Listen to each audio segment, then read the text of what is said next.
കഴിഞ്ഞ ദിവസം നമ്മളെല്ലാവരും വളരെ വേദനയോട് കൂടി കേട്ട ഒരു ന്യൂസാണ്. ഷൈനിയും 2 പെൺമക്കളും ട്രെയിനിൻ്റെ മുന്നിൽ ചാടി ആത്മഹത്യ ചെയ്തത്. അവർക്ക് മൂത്ത ഒരു മകൻ കൂടിയുണ്ട്. ആ കുട്ടിയുടെ അച്ഛൻ്റെ കൂടെ അച്ഛൻ്റെ നാട്ടിലാണ് താമസിക്കുന്നത്. ഷൈനിയും അവിടെ ആയിരുന്നു. പക്ഷേ ഭർത്താവിൻ്റെ വീട്ടുകാരുടെയും പീഡനം സഹിക്കാൻ പറ്റാതെ സ്വന്തം നാട്ടിലേക്ക് ഓടി വന്നതാണ് ഷൈനി. പക്ഷേ അവിടെയും ആ ഷൈനിയെയും മക്കളെയും ജീവിക്കാൻ അനുവദിക്കാതെ ഷൈനിയുടെ ഭർത്താവിൻ്റെ വീട്ടുകാരും നിരന്തരം ആ കുട്ടിയെ പീഡിപ്പിച്ചുകൊണ്ടേയിരുന്നു. ഷൈനിയുടെ ഭർത്താവിൻ്റെ ചേട്ടൻ ഒരു വൈദികനാണ്. സമൂഹത്തിന് നല്ല മാർഗവും നല്ല ഉപദേശങ്ങളും കൊടുക്കേണ്ട ഒരു വൈദികനാണ് ഈ ഷൈനിയുടെയും മക്കളുടെയും മരണത്തിന് പിന്നിൽ. ഷൈനിക്ക് എവിടെയെങ്കിലും ഒരു ജോലി കിട്ടാതിരിക്കാൻ വേണ്ടി വൈദികൻ ഏറ്റവും കൂടുതൽ ശ്രമിച്ചിട്ടുണ്ടായി. 10-22 ഹോസ്പിറ്റലുകളിൽ ജോലിക്ക് വേണ്ടി ഷൈനി ശ്രമിച്ചിരുന്നു എന്നാണ് അറിയുന്നത്. BSc നഴ്സിംഗ് പാസ്സായ ഷൈനിക്ക് ഒരിടത്തും ജോലി കിട്ടാതിരിക്കാൻ ഷൈനിയുടെ ഭർത്താവിൻ്റെ ചേട്ടനായ ആ വൈദികൻ എന്ന് പറയണോ അല്ലെങ്കിൽ ആ ക്രൂരൻ എന്ന് പറയണോ, ഒരുപാട് ശ്രമിച്ചതിൻ്റെ ഫലമായി ഷൈനിക്ക് എവിടെയും ജോലി കിട്ടിയില്ല. ഒരു ചെറിയൊരു ജോലി കിട്ടിയതുപോലും കളയാൻ അവർ ശ്രമിച്ചിരുന്നു. ഇതുപോലെ ഒരു സ്ത്രീയെയും മക്കളെയും ഒരു ഭർത്താവിൻ്റെ വീട്ടുകാർ നിരന്തരം ഇതുപോലെ പിന്തുടർന്ന് പീഡിപ്പിക്കുമോ? അതുപോലെ ആ വീട്ടിലെ പെൺകുട്ടികളല്ലേ ഷൈനിയുടെ കൂടെയുള്ളത്? ഇന്നവർക്ക് സമാധാനമായോ?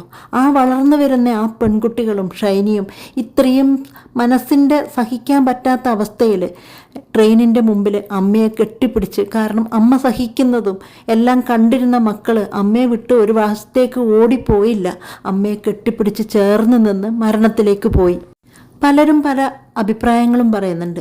ആ ഷൈനി പോയപ്പോൾ എന്തിനാണ് മക്കളെ കൊണ്ടുപോയത്? അവർക്കിനിയും എത്ര കാലം ജീവിക്കണം? പലരും പറയുന്നത് കേട്ടു, ഷൈനി എന്തിനാണ് ആ 2 പെൺമക്കളെയും കൂടെ കൊണ്ടുപോയത്? അവരെ ജീവിക്കാൻ അനുവദിക്കരുതായിരുന്നോ എന്നുള്ളത്. പക്ഷെ അതിനോട് എങ്ങനെ യോജിക്കാനാ? ഷൈനി ഉള്ളപ്പോൾ തന്നെ ഈ പെൺമക്കളെയോ ഷൈനിയോ തിരിഞ്ഞു നോക്കാത്ത ഭർത്താവിൻ്റെ വീട്ടുകാരാണോ ഇനി ഈ കുഞ്ഞുങ്ങളെ നോക്കുന്നത്? അതും പെൺകുഞ്ഞുങ്ങൾ.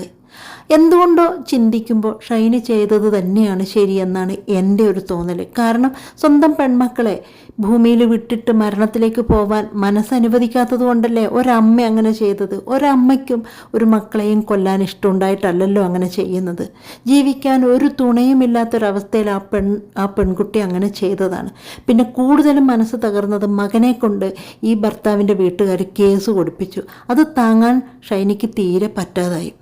ഇതൊക്കെ ഒരു ഷൈനിയുടെ ജീവിതം പറയുമ്പോൾ ഇതുപോലെ ഒരുപാട് ഷൈനിമാർ നമ്മുടെ ചുറ്റുമുണ്ട്. അവർ ജീവിച്ചിരിക്കുമ്പോൾ ചേർത്ത് പിടിച്ചിരുന്നെങ്കിൽ ഇന്ന് ആ ഷൈനിയും പെൺകുഞ്ഞുങ്ങളും ഇപ്പോഴും ഇവിടെ ഉണ്ടാവുമായിരുന്നു. ആരും അന്ന് ചേർത്ത് പിടിച്ചില്ല. ഇന്ന് ബോഡി കൊണ്ടുപോകുന്ന സമയത്ത് നാട്ടുകാർക്കൊക്കെ എത്ര പ്രിയങ്കരിയായൊരു സ്ത്രീയും മക്കളുമായിരുന്നു അത്. ഏതായാലും നാട്ടുകാരൊക്കെ ഇത്രയും സ്നേഹം കാണിക്കുന്നതെങ്കിലും ഷൈനിയുടെ ആത്മാവിനൊരു സന്തോഷമായിരിക്കട്ടെ. കാരണം എങ്ങോട്ടാണോ പോകാൻ ഇഷ്ടപ്പെടാത്തത് അങ്ങോട്ടാണ് അന്ത്യയാത്രയ്ക്ക് ഷൈനിയെയും മക്കളെയും കൊണ്ടുപോയത്.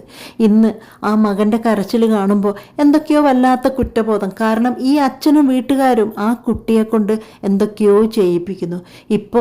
ഇപ്പോൾ ഇഷ്ടമില്ലാത്ത ഈ സ്ഥലത്തേക്ക് കൊണ്ടുപോയത് പോലും മകനെ കൊണ്ട് കേസ് കൊടുപ്പിച്ചിട്ടാണ്. പോലീസ് സ്റ്റേഷനിൽ കൊണ്ടുപോയി അമ്മയെ എൻ്റെ സ്ഥലത്തേക്ക് കൊണ്ടുവരണം എന്നുള്ള മകൻ്റെ റിക്വസ്റ്റ് കൊണ്ടാണ് അങ്ങോട്ടേക്ക് കൊണ്ടുപോയത്.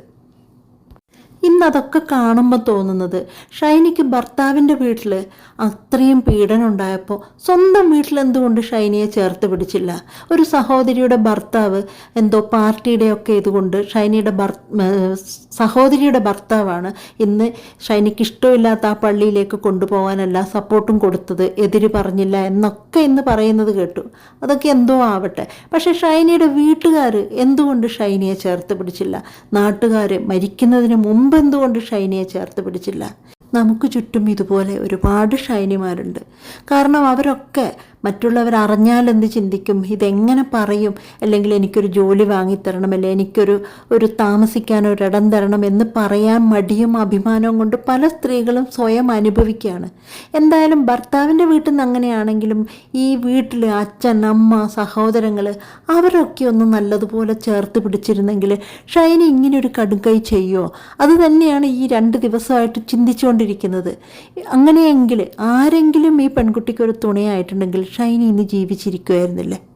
ആ അധ്യായം കഴിഞ്ഞെങ്കിൽ ഇനി അങ്ങോട്ട് ഒരുപാട് സ്ത്രീകളുണ്ട് ഇതുപോലെ ഒരുപാട് കാര്യങ്ങൾ അനുഭവിച്ച് ഭർത്താവിൻ്റെ വീട്ടിൽ നിന്നായാലും സ്വന്തം വീട്ടിലായാലും.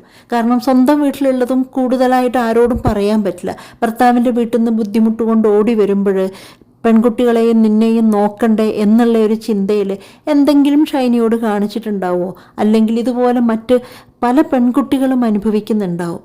ജീവിച്ചിരിക്കുമ്പോൾ കിട്ടാത്ത സ്നേഹം മരിച്ചു കഴിഞ്ഞിട്ട് കണ്ണീരായി കാണിച്ചത് കൊണ്ടോ, അല്ല ഷൈനി നല്ല കുട്ടിയായിരുന്നു, ഷൈനിക്ക് ജീവിക്കാൻ പറ്റാത്തത് കൊണ്ടായിരുന്നു എന്ന് പറയുന്നതിന് പകരം ജീവിച്ചിരിക്കുമ്പോൾ ഒരു കൈത്താങ്ങ് ഇതുപോലെയുള്ള പെൺകുട്ടികൾക്ക് കൊടുക്കുന്നതല്ലേ ഏറ്റവും വലുത്.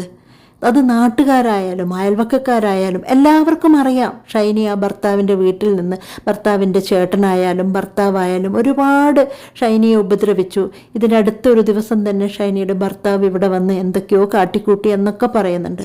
അപ്പോൾ ഏതെങ്കിലും ഒരു നാട്ടുകാരെങ്കിലും ഷൈനിയെ ഒന്ന് ചേർത്ത് പിടിക്കാൻ അന്ന് മുന്നോട്ട് വന്നിരുന്നെങ്കിൽ ഇങ്ങനെയൊരു ന്യൂസ് നമുക്ക് ആർക്കും കേൾക്കേണ്ടി വരില്ലായിരുന്നു.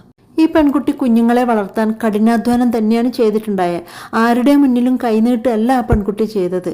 കൃഷി ചെയ്തും ജോലികൾക്ക് നിരന്തരം ഓരോ ഹോസ്പിറ്റലുകളിൽ കയറി ഇറങ്ങിയാണ് ഷൈനി മുന്നോട്ട് പോയിക്കൊണ്ടിരുന്നത്. വാഴകളൊക്കെ വെച്ച് കൊലകളൊക്കെ കൊണ്ടുകൊടുത്ത് അതിൽ നിന്ന് കിട്ടുന്ന ചെറിയ വരുമാനം കൊണ്ടാണ് ഷൈനി ജീവിച്ചത്.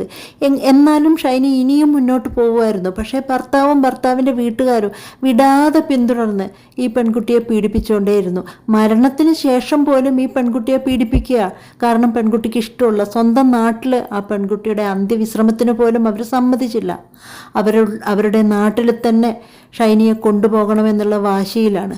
ഷൈനിയുടെ വീട്ടുകാരെന്തുകൊണ്ടോ ഇതൊന്നും എതിർക്കാൻ ശക്തിയില്ലാത്തത് കൊണ്ടോ, അല്ല ഇതൊന്നും നമുക്ക് ചെയ്യണ്ട എന്ന് ചിന്തിച്ചിട്ട, എന്തായാലും ഷൈനിയുടെ വീട്ടുകാർ ഇതിലൊന്നും കൂടുതൽ ഇടപെട്ടില്ല എന്നാണ് നമുക്ക് പുറമേ നിന്ന് നോക്കുമ്പോൾ തോന്നുന്നത്. ഷൈനിയുടെ സഹോദരങ്ങളോ അല്ല സഹോദരി, ഭർത്താവ്, ഇവരാരും ഒന്ന് മുൻകൈ എടുത്ത് ഷൈനിക്ക് ഇഷ്ടമുള്ള മണ്ണിലെങ്കിലും ഉറങ്ങാൻ ഷൈനിയെ സമ്മതിച്ചില്ല. ജയിച്ചു എന്ന് ചിന്തിച്ച് ജീവിക്കുന്ന ഷൈനിയുടെ ഭർത്താവും വൈദികനായ ഷൈനിയുടെ ഭർത്താവിൻ്റെ സഹോദരനും ഒന്നാലോചിക്കുക. ഈ മൂത്ത ആൺകുട്ടിയെ ഷൈനിക്കെതിരെ തിരിച്ചും ഇതുപോലെ ഷൈനിയെ കൊണ്ടുപോകണം, അവർക്കിഷ്ടപ്പെട്ട സ്ഥലത്ത് കൊണ്ടുപോകണം